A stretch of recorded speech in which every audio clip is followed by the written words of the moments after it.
तो बता दें, रांची के सीए नरेश केजरीवाल के ठिकानों पर ईडी ने रेड किया है। ईडी ने सीए के ठिकानों पर पीएमएलए के फॉरेन एक्सचेंज मैनेजमेंट एक्ट के तहत रेड मारी है।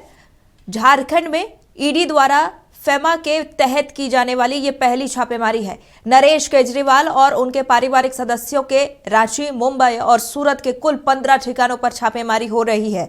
ईडी ने रांची में केजरीवाल के चर्च कॉम्प्लेक्स स्थित कार्यालय सहित आवासीय ठिकानों पर छापेमारी की है।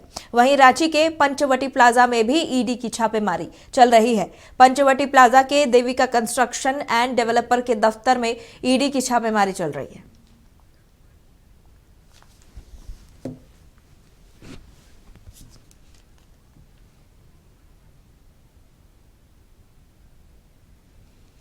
चलिए, ज्यादा जानकारी के साथ रुक करेंगे हमारे सहयोगी कमल कुमार का। कमल, सीए नरेश केजरीवाल के ठिकानों पर ईडी की रेड सुबह से जारी है। फिलहाल क्या कुछ स्थिति है? क्या रेड अभी भी चल रही है और कितने देर तक रेड चलने की संभावना है?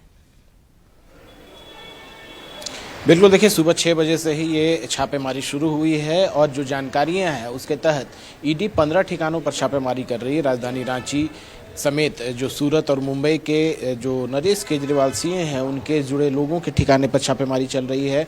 वहीं चर्च कॉम्प्लेक्स, रांची के चर्च कॉम्प्लेक्स में स्थित उनके दफ्तर पर छापेमारी चल रही है।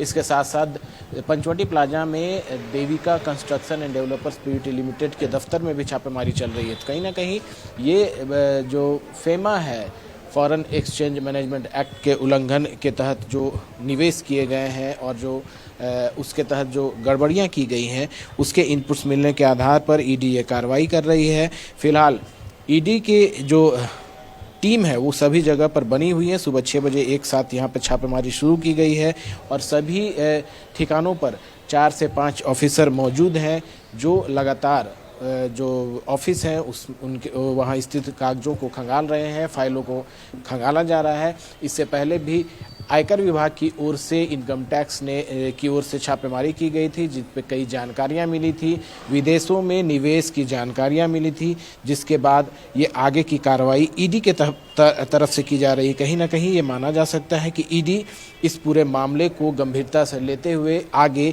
की कार्रवाई कर रहा है। जिस तरह से विदेशों में निवेश की जानकारियां मिली थी और उसके बाद इनकम टैक्स की जब छापेमारी में और भी कई चीज़ जानकारियां मिली थी, सबूत मिले थे कि गलत तरीके से निवेश किया गया है और फेमा का जो के तहत जो होनी चाहिए इन्वेस्टमेंट वो गलत तरीके से की गई है। तो कहीं ना कहीं दुबई, अमेरिका समेत कई अन्य देशों में जो निवेश की जानकारियां मिली थी, सबूत मिले थे, उसके आधार पर ईडी आगे की कार्रवाई कर रही है। फिलहाल रांची के अन्य ठिकानों पर भी छापेमारी चल रही है।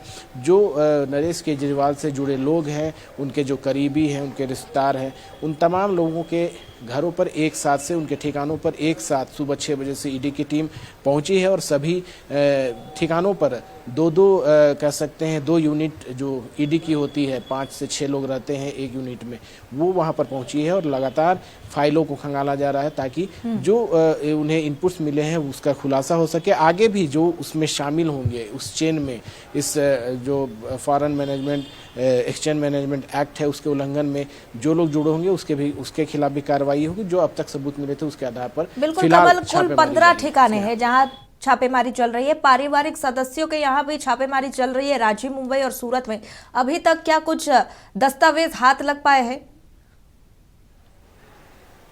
चूंकि अभी आधिकारिक तौर पर ईडी की तरफ से कोई बयान जारी नहीं किया गया है, लेकिन सुबह से जब छापेमारी चल रही है तो जाहिर सी बात है कि जो फाइल्स हैं, जो कागजात हैं जिसके तहत कार्रवाई होनी है और जिससे इससे पहले भी जो कागजात मिले थे, तो उन तमाम चीज़ों के आधार पर आगे की जो फाइल्स हैं उसको खंगाला जा रहा है।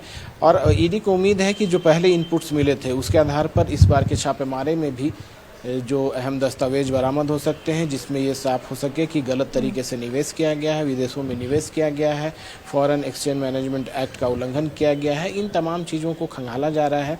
फिलहाल आधिकारिक तौर पर कुछ कहा नहीं गया है, लेकिन उम्मीद है कि ईडी के हाथ कई डिजिटल एविडेंस और कागजात लगेंगे, जिसके आधार पर आगे की कार्रवाई होगी। इसके साथ साथ इस पूरे मामले में जो लोग जुड़े होंगे, जो इससे लिंक में होंगे, जो उनके साथ होंगे, उनको भी चिन्हित किया जा सकेगा। जिस तरह से एक साथ 15 ठिकानों पर छापेमारी हो रही है, तो कहीं ना कहीं जो सबूत मिलेंगे उसके आधार पर जो लोग और इसमें जुड़े रहेंगे उनके खिलाफ आगे की कार्रवाई होगी। तो फिलहाल सुबह से ये छापेमारी जारी है। अब देखना ये कि कितने बजे तक ये छापेमारी चलती है, क्या कुछ हाथ लगते हैं। बिल्कुल कमल, अब देखना होगा आगे कार्रवाई में क्या कुछ निकल कर आता है और तार कहां तक होने की संभावना है। फिलहाल बहुत बहुत धन्यवाद तमाम जानकारी के लिए।